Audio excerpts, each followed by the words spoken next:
Welcome, everyone. I'm Jim Berg, psychology member of the board for one more day. I welcome you to this afternoon's workshop. Today, we have Georgian Mustata, who's a physician and assistant professor in the Department of Psychiatry at SUNY Upstate Medical University in Syracuse, New York. He's going to be presenting on desire and worship in the therapeutic relationship. Thank you. Thank you, Jim. And thank you all for coming, dear brothers and sisters in Christ. Now, I kind of have an idea what this time of the day does to our desire. So I hope that will be time well spent for you. I plan to talk for about 45 minutes and then open the floor to discussions.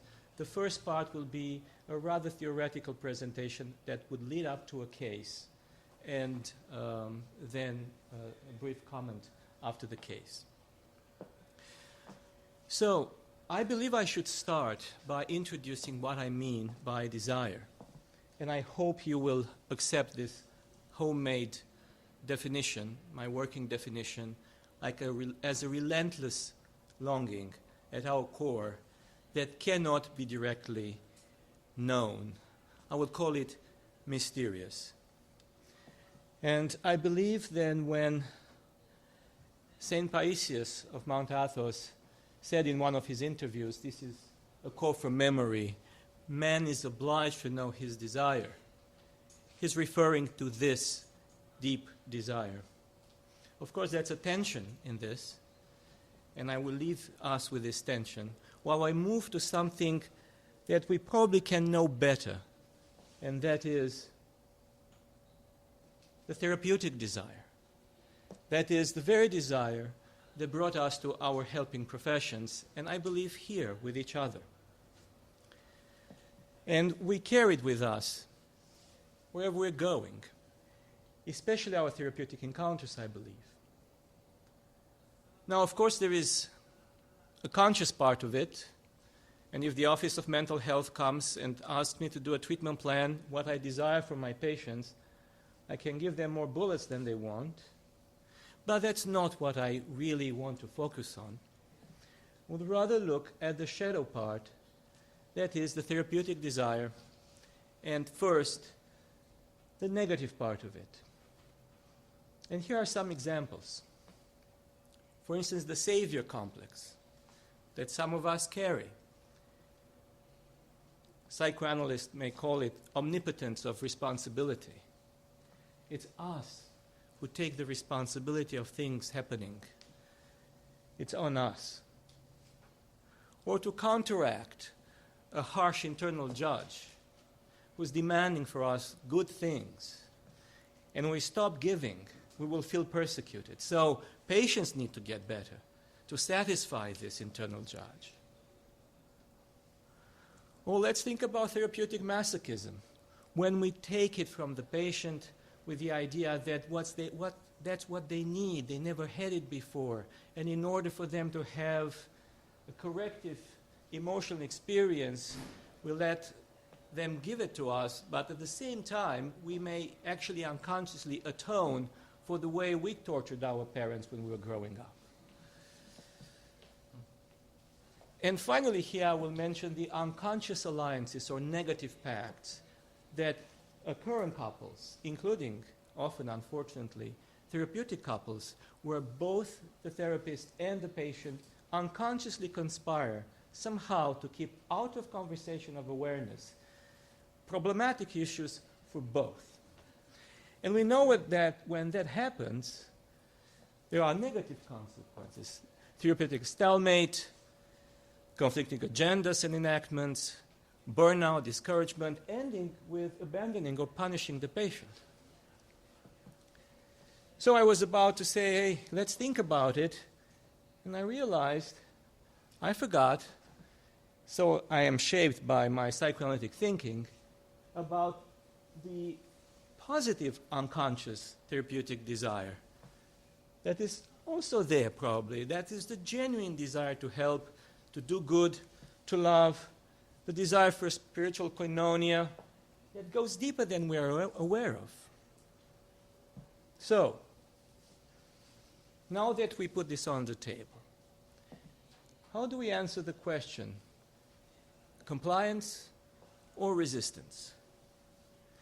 And, well, what I invite you to think is to ask, when you're asking this question, compliance or resistance, what is actually going on in your therapeutic relationship that you're asking the question to begin with? And maybe there'll be some suggestions later about what that means. Now let me say a few words about worship, and this is my working definition of worship. To humbly connect our desire with the heart of God. In prayer, in almsgiving, in everything we do. But also worship may mean any deceitful substitution of God with a surrogate. And this is the battlefield of much spiritual warfare, where the enemy is trying to entangle our desire to just anything, bad or good, so that in the end, we don't give the desire to whom it belongs, to our Savior. So, what is the good desire? The Lord is giving it to us in a pretty clear definition. Whoever desires to come after me, let him deny himself and take up his cross and follow me. For whoever desires to save his life will lose it, but whoever loses his life for my sake and the gospel's will save it. This is pretty tough. But it gets tougher when you hear it like this. If God were your father, you would love me, for I proceeded forth and came from God. Nor have I come of myself, but he sent me. Why do you not understand my speech? Because you are not able to listen to my word. You are of your father, the devil, and the desires of your father you want to do. He was a murderer from the beginning and does not stand in the truth, because there is no truth in him. When he speaks a lie, he speaks from his own resources, for he is a liar and the father of it. So here we see the tragic case of misperceived desire. And I think, Father, you were talking about that, the risk of being learned and to think you're worshiping God, but actually you're worshiping the wrong God. And we have a glimpse that part of worshiping the wrong God is self-reliance, as in a parallel process, that unconscious negative therapeutic desire is secretly self-serving. It feeds a lie about ourselves. So, how to generate the right desire? A bit the question. Yesterday I heard Father Sean saying, do your nighttime work, and so that you'll be able to carry out your daytime work. Do your work of prayer, you'll be prepared. What I want to talk about is about what's happening on the daytime battlefield in our therapeutic encounters. And we'll start from the field of my profession with some psychoanalytic solutions, and then I will transition to Christ's solution. And in this talk, it will not be from strictly orthodox perspective, but from an anthropological and social view, as per René Girard, which I think it's helpful, but you'll see. So I will move on and give you some quotes and some ideas from thinkers that are quite complex, and I might be forgiven me cherry-picking from their thought if it flows, if it makes sense to you. Here I will start with Bion. Because Bion is asking us, this British psychoanalyst, right, to take a specific position to desire. That he says the purest form of listening is to listen without memory or desire. And here's the full quote. It is worth listening to it. Every session attended by the analyst must have no history and no future. What is known about the patient is of no further consequence. It is a false or irrelevant. If it is known by patient and analyst, it is obsolete. the only point of importance is in any session is the unknown. Nothing must be allowed to distract from intuiting that. In any session, evolution takes place. Out of the darkness and formlessness, something evolves. So what is, in a way, asked is a form of watchfulness, to be attentive what's coming to you, and put your thoughts and desires on the side. But of course, that's not that easy. And from beyond, after him, in Europe, South America, even in the United States now, they developed an approach in psychoanalysis called the field theory, which says in the analytic hour, memory and desire return as images, characters, stories, from then and there and here and now, from the therapist and the patient alike, in an open-ending plot. Now that sounds quite exciting if psychoanalysis can be seen as therapy and storytelling at the same time, as per Antonino Ferro, who is one of the most, let's say, innovative psychoanalysts of the day. So that's a perspective. And here I want to add something to it, a depth to it, by introducing one of my heroes, Carl Stern. I don't know if you heard of him. Has anybody heard of Carl Stern? I heard of him from a lecture of Father Thomas Hopko, who said, read Carl Stern if you want to understand these things. He's such a deep thinker. And I said, well, I ought to give Father Thomas a try. And I was astonished by the depth of Stern, who has not only a very deep understanding of analysis, he's a psychiatrist, of philosophy, but also a clarity of mind. And he has a particular story. He converted from Judaism to Catholicism as he immigrated from Germany to Canada. And in, I think, early 40s, he wrote a book that was known, pretty known, the generation of my grandfather, I believe, The Pillar of Fire. It is about his conversion. Now, this is from the Third Revolution, his Christian admonition, the Third Revolution, Psychiatry and Religion, 1954. He says, in the psychoanalytic process, the preterverbal, all that which lies outside the territory of the spoken word, is as important as that which is spoken. The total moral attitude of the physician, though never formulated, forms the rock bottom. And he continues. This is the reason why a psychotherapeutic procedure, no matter what school, is one thing when conducted in a hedonistic, laissez-faire atmosphere, and quite another when conducted in the atmosphere of the gospel, though neither philosophy may ever be a point in the agenda. But it is in the field, so to speak, and that makes the difference. Now, this morning, I will share with you, I was rehearsing to see if I can time myself right.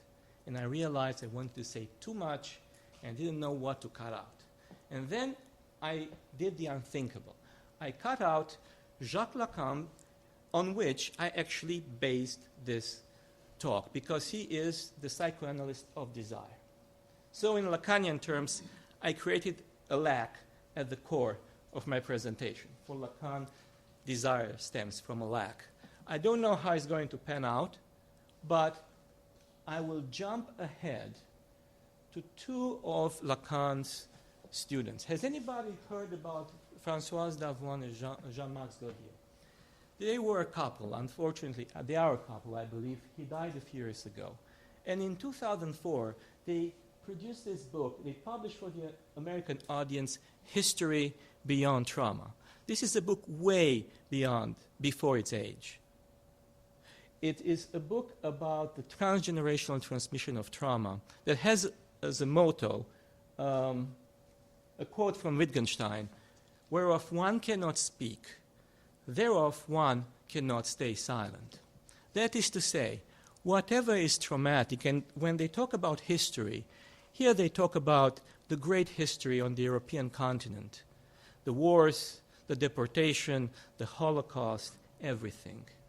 And they look down generation, let's say 2 generations, where they find it in psychotic patients.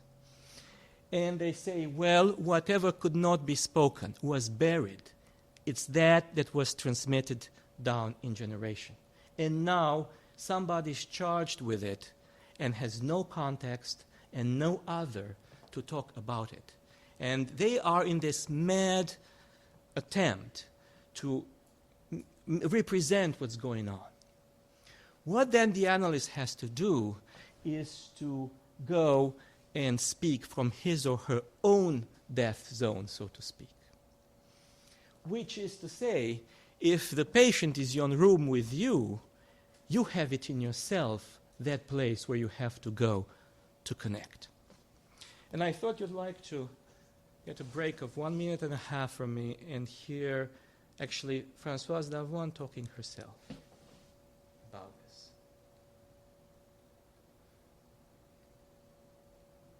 This patient, I will tell you about, had been abandoned all alone in his mother's womb.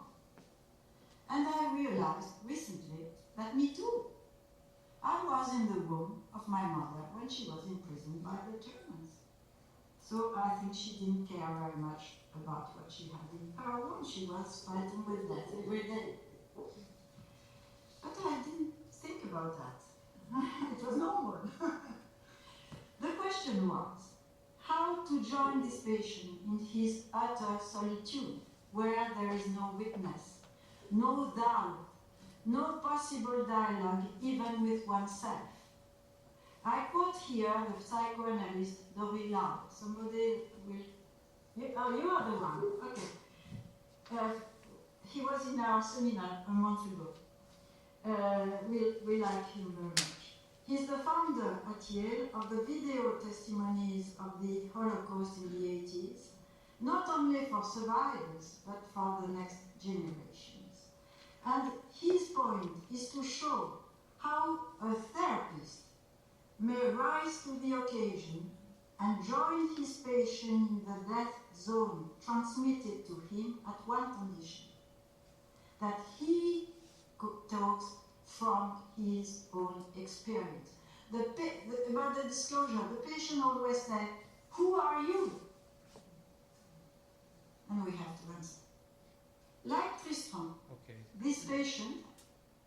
So, of course, this is a kind of therapy that invites disclosure, radical disclosure from that place internally.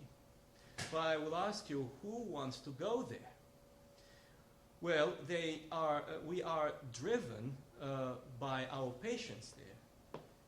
And I can share with you a bit of a story briefly. I've been working for many years with a psychotic patient who used to be suicidal, and this is weekly psychotherapy, years before she started working with me. And after she jumped in front of a bus, she really was hit and had neurosurgery. She stopped.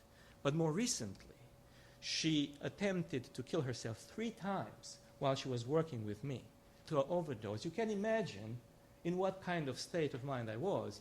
So I said, oh, I need supervision.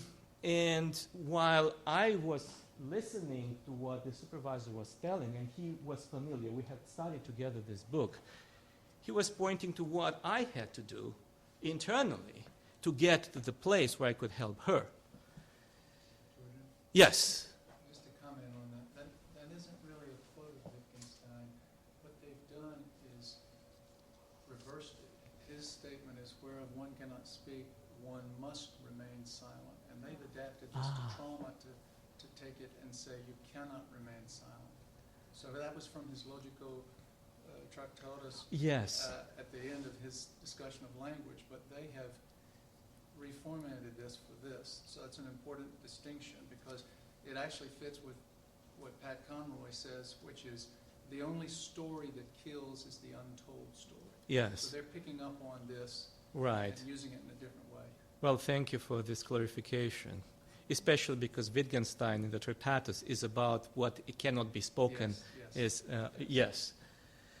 So once I started to realize the work I had to do, my patient got a bit better, and this is a message that my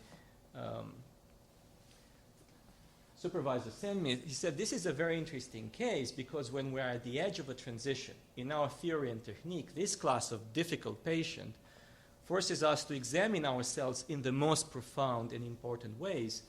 This is what Davwan means by the traumatized patient knocking us off our pedestal, to bring us down into the encounter with the real. So R is just such a patient, and your roller coaster ride is so vital and developmentally powerful. As they say, enjoy the ride. This is very Lacanian of him, because this enjoyment is a torture at the same time. But that's where Davwan was saying you need to be knocked off your pedestal if you were to be helpful to your patient. You had to be thrown in that death zone for real. I'm still working on that. I'm still not there with this patient. Where I want to go now is to look back to us, our faith to Christ, with René Girard. I know, how many of you know of Girard? So Girard, though it's apparently better known in Europe than the United States, even though he retired as a professor at Stanford, he's the philosopher of anthropology and social relations. He studied religion and violence. And this is from his last book, of which title I will give you later. He starts with the 10th commandment, thou shalt not covet thy neighbor's wife, thy neighbor's house, etc. And he's saying, what is actually this commandment meaning? If individuals are naturally inclined to desire what their neighbor possesses, or to desire what their neighbors even simply desire, that means that rivalry exists at the very heart of human social relations. To maintain peace between human beings, it is essential to define prohibitions in light of this extremely significant fact. Our neighbor is the model of our desire. This is what I called mimetic desire. So we desire like our neighbors. And the rivalry that exists there will lead us in moments of mimetic contagion to those kind of mimetic doubles when rivals, for instance, become so obsessed with each other that they mirror each other's emotions and actions. And Girard says they are alike, but at that moment they mistakenly see as a great difference between them. Now, this is relevant, this of mimetic double is relevant for the situation of transference and countertransference, for compliance versus resistance position, to all kind of political polarization and schisms. That's the desire in the actors. And how is this being solved? Well, Girard says, human societies have a way, the scapegoat, the single victim mechanism, which is the English translation of the French mécanisme victimaire. So when the mimetic contagion reaches a critical level, the scandal ends by expelling or lynching a victim. And you probably know all about this. But what is interesting from an academic of his strength, Girard goes to the character behind the scene. And he says the character is actually Satan. He takes this quote from Christ. How can Satan cast out Satan?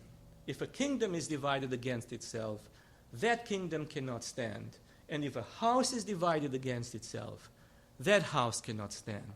And if Satan has risen up against himself and is divided, he cannot stand, but has an end.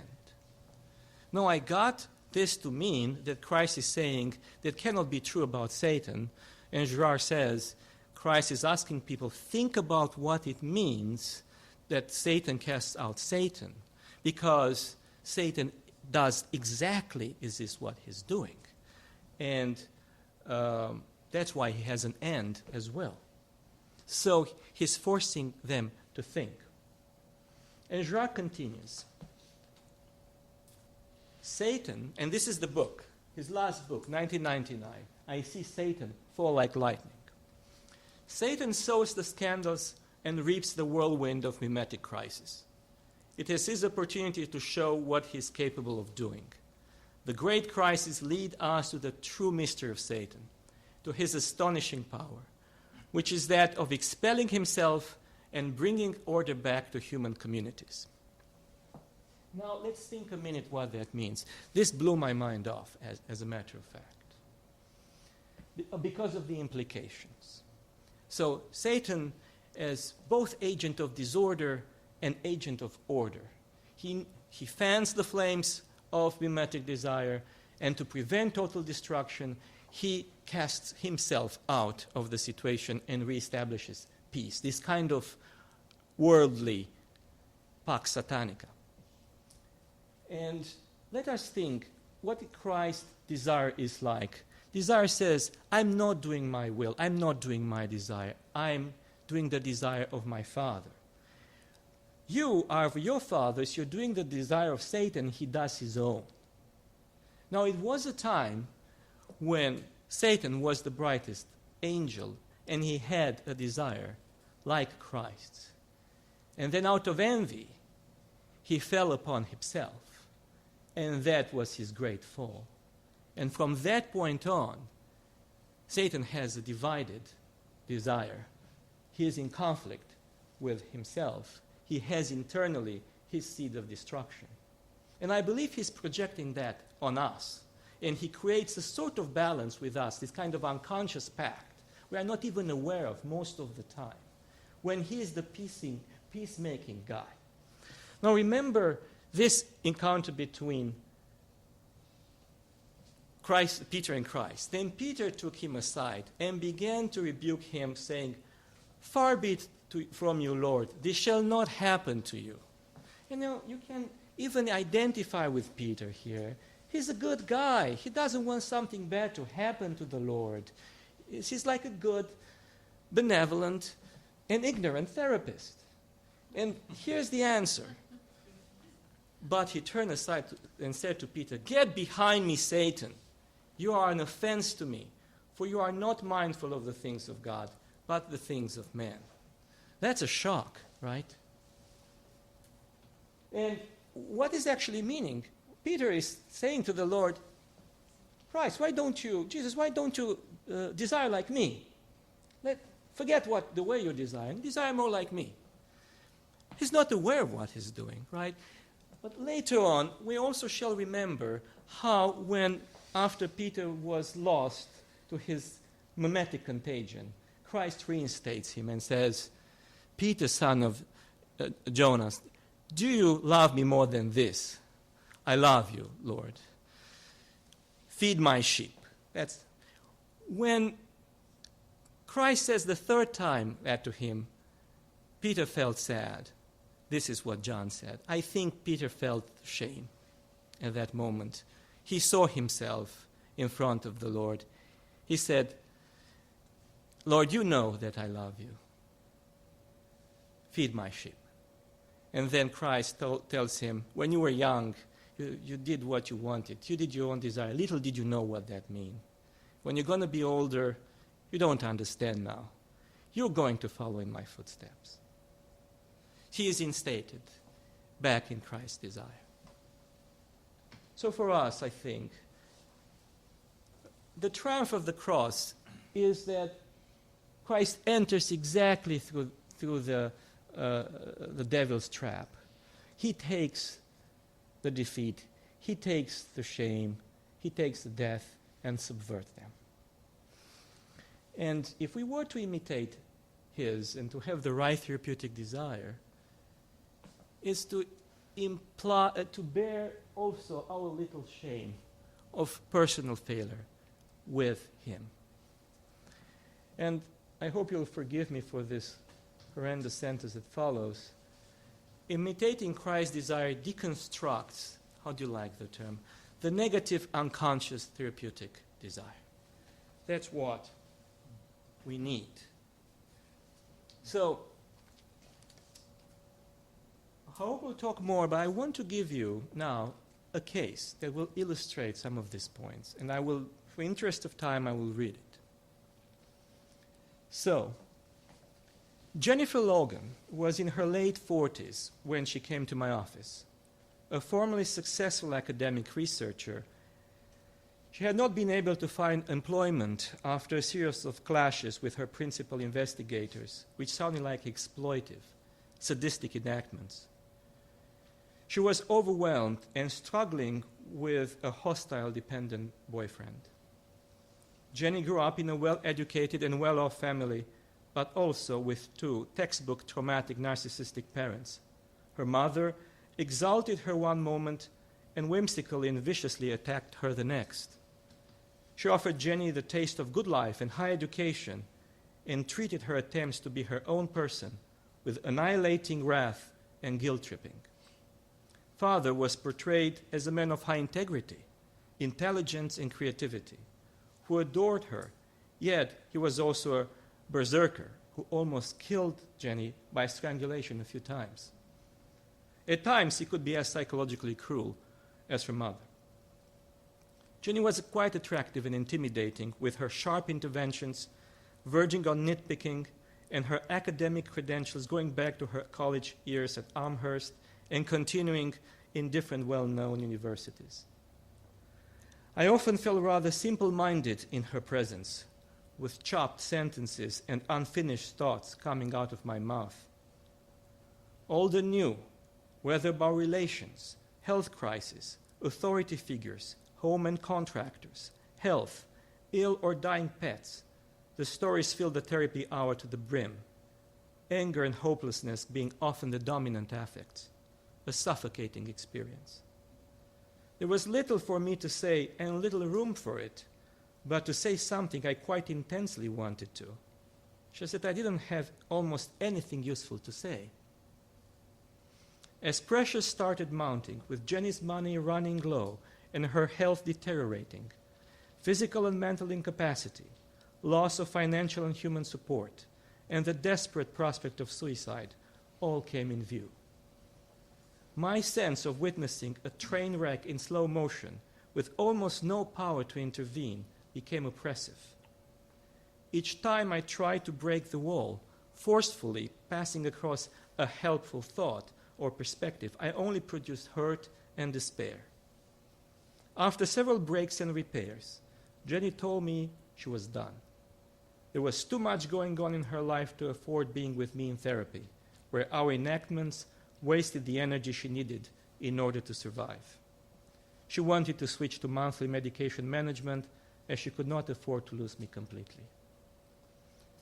Me taking responsibility for the unfortunate outcome allowed Jenny to say more. She depended too much on me in her ailing and unsupported life, and I needed to be the good therapist too much. I said that I was taking her frank feedback as a gift, and she replied that that was what she was hoping for. At the end of the session, she asked to return the next week. On my side, I gave up therapeutic ambition and started to pray. Jenny talked about her faith, a combination of beliefs and experiences with a strong Christian component and a scholarly interest in biblical studies, history, and archaeology. When she lost it all at once with a concussion that happened a decade and a half ago, she felt that she had lost her rock foundation. She felt also that it was all right to talk about her faith with me, and sensed that faith was important and helpful to me in some ways. It was unclear why. Maybe, a small icon of St. George in the corner. I'm not sure what, but something perhaps was in the field. And when she told me that she was reading the history of the Balkans, I sensed that she was looking for something spiritual from me. Now, more than being reluctant of offering orthodoxy when my most attempts to be helpful failed, I experienced an internal obstacle, a sense of prohibition or of breaking of the decorum, like talking about Christ in a faculty meeting. Yet Jenny's situation was desperate, and I had nothing to lose. I said something of the matter, Lord, your turn. My offering to Jenny was then an Abbot Triffin conference video, and at this time, this offering brought consolation. However, her misfortunes did not stop, And when Jenny suffered overnight an eye hemorrhage with retinal detachment, requiring surgery, one of the too many negative events going on, in an email sent to my congregation in which I explained the whole situation, I asked them to pray for her and for me as I was lost. The surgery went well, and Jenny was deeply touched by my request for prayer and by people's response when I disclosed it to her. Shortly after, she asked me if she could attend a service in my church. It was an uncanny request. I didn't see that coming. I said, yes. The rapprochement phase brought comfort and relief. The church offered Jenny a place of worship of which holiness she could feel. People's generous support was deeply touching and embracing, making her want to return for more. At the same time, the clash of values was strong, emerging everywhere from sermons, readings, and conversations. Going to church for Jenny became a dangerous walk over a minefield. Interpretation by the head priest that were not in agreement with her meticulous research on biblical studies. Grief over the subservient role of women in the Orthodox Church. The attitude towards other religions and denomination of gay relations. The dated Old Testament teaching of a cruel and punishing God. See Abraham and Isaac. See Job. Creeping up in the New Testament, see Peter's episode with Ananias and Sapphira. Or Christ himself with the fig tree, the self-blaming. All those were triggers. So she felt safe enough to bring those grievings in the session where I could feel their bite. Those were the moments I needed to pray the most in order not to say something unhelpful, confront or theologize. But the moment of maximum dissonance occurred when one of the church members sent an article by Father Stephen Freeman called Saved in Weakness. So after including a long passage from The Way of a Pilgrim that describes a way of having confession that deepens repentance, the article goes like this, I will quote, "When we come to such a realization, in a deep manner, our instinct is shame. It is an appropriate instinct. We feel vulnerable, and we want to run from such an admission as soon as possible. We want to know what we can do to change, and change quickly. Worse yet, we may want to excuse ourselves and make explanation for why we are as we are. But our weakness has to begin with our patient acceptance of what is true of ourselves. And it is at that point of truth, the point of our failure, that we bear a little shame, in the words of the elder Sophrony. If we will accept that little shame, we will meet the crucified Christ at that very point, for it is he who bears our shame. It is not in our strengths and wonderful qualities that we meet Christ. Our egos are so impregnable of those points that such a union is impossible. But the vulnerable points of shame is the place where the ego can give way and break, and where it can admit the presence of another. This too is difficult because the instinct of shame is to cover itself and hide. Thus, we are asked to bear a little. To this article and the sermon that followed next Sunday, Jenny reacted viscerally. She left the service and went to her car sobbing, then returned home and in her very hard-working way proceeded to process the experience. Thus, she had a religious experience of the type she used to before her concussion, one of love and acceptance from an impersonal higher power, away from the shame, she would say later. The church stopped feeling that threatening, and from that safer internal place, Jenny talked in therapy about how pathological she felt the approach of the whole article was, how wounding to herself, and more so, she angrily said, probably to other people like her, also bearing trauma and coming to church to seek hope, not shame. For me, the article had the power of revelation. I had finally gotten somehow that the bitter taste of failure, shame, could be turned into the very currency of my praying. This was nothing less than spiritual alchemy. transforming the sulfurous shame into the gold of deep relief and tears of gratitude. And yet, then and there, just a few days later, shame was returning with revenge. I felt hurt, and the cause of much hurt, on the brink of reverse alchemy, having my gold turned back into the lead of despair. The deep reverberation of this situation in my past disabled me as a therapist.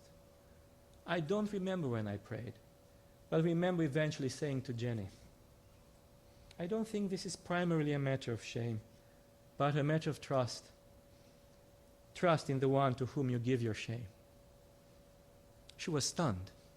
I could see it on her face. She replied, I never thought it that way. Shame is never about a relation. Shame is what one bears. Later in the session, she said this was the lesson she learned from her father, the honor code of her father, that taking the shame was without complaint was the only honorable thing to do.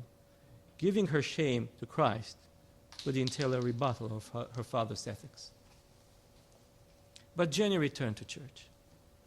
And 2 weeks later, she told me that she decided to give to Christ her fear, not ready for her shame, by going to the window and saying that.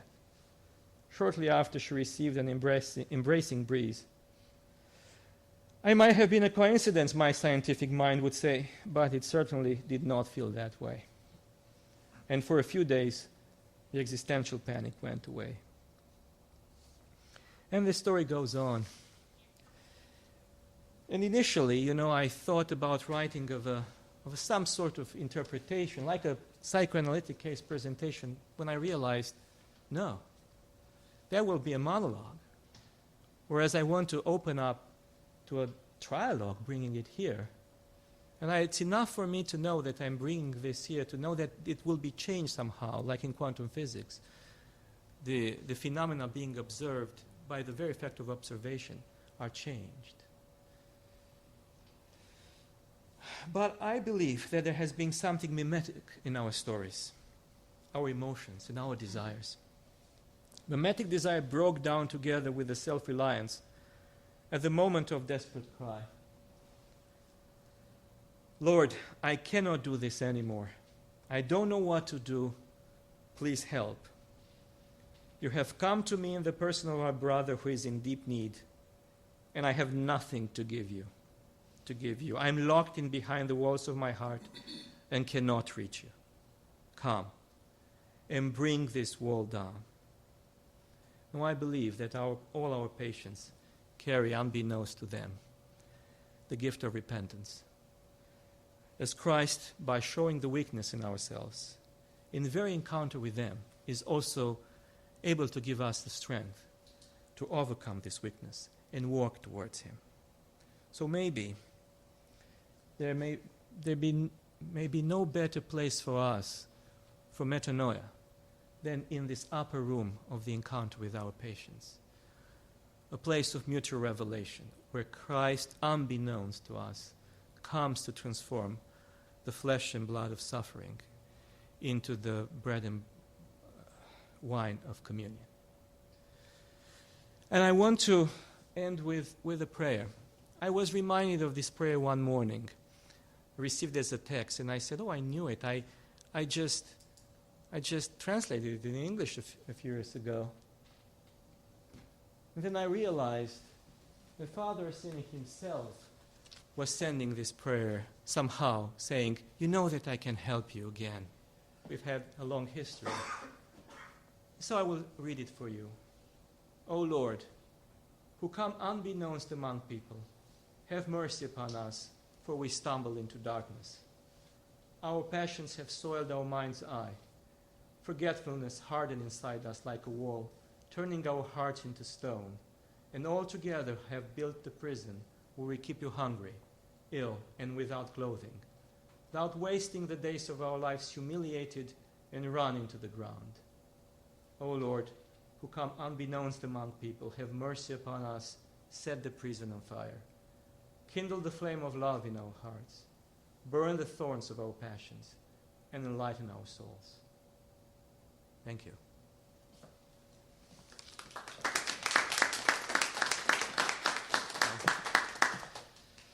So we have some time.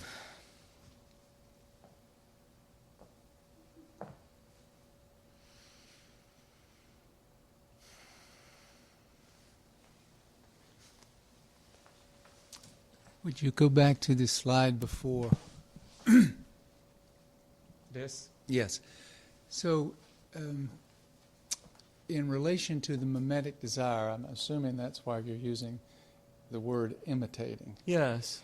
Could you say some more about that? I've been pondering that because for me it elicits still a doing that I might be able to accomplish. It lets me go back into the old mimetic Satan casting out Satan rather than actually going to the place of bearing the shame of the helplessness and of my own failure. Right. And I wonder, I was thinking, and I'd like to hear from you, I was thinking it makes more sense to me to say bearing the shame of our failure deconstructs the negative unconscious therapeutic desire.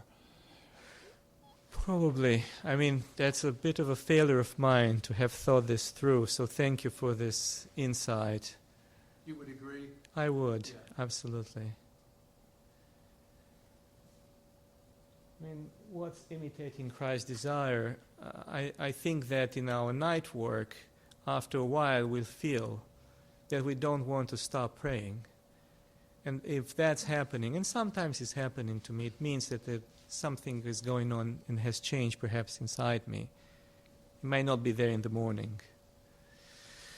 But then these all situations occur are being given to me where I failed and where I really don't know where I'm going. And this is happening quite a bit in the session. And I was thinking, you know, when in the psychoanalytic mind frame, you don't have this, right? You try to be mindful, to be watchful. Like Renos was saying yesterday. But I don't know, how can I really do that without asking for help and recognizing that I can't? You know, breaking down rather often, to be honest, and saying, you come because I don't know, it is impossible for me.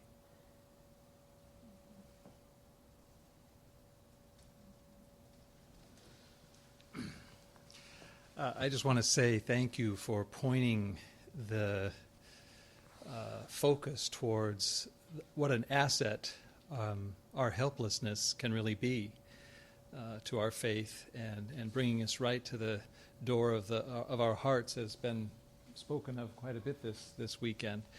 And I think that sometimes this is the most important place to be, and finally we can have the cross be the cure. So thank you for the way you highlighted that. No, thank you, Steve. Thank you for that. You know, there might be more than one thing about being brought into Christ's desire. And I was thinking this morning about the episode with Peter when he makes him repeat, put that into words, speak from that position. I think that is also necessary for us to articulate our love together with that kind of recognition. I love you, Lord. You know that I love you. You also know my weakness.